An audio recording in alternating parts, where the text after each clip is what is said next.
Hello everyone, today we will learn A for apple. A for apple.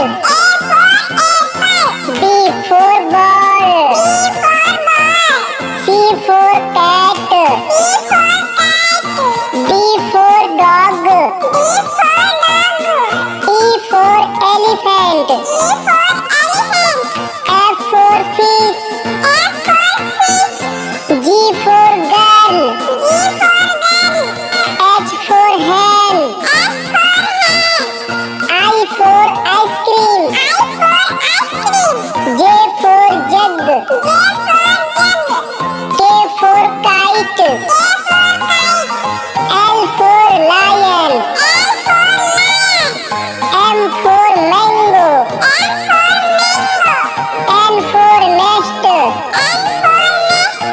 O for owl. P for parrot. Q for queen. R for rabbit. S for sheep. T for tiger.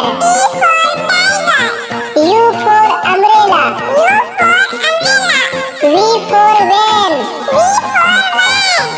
W for watch. X for Xmas tree. Y for yak. Z for zebra. Thank you for watching.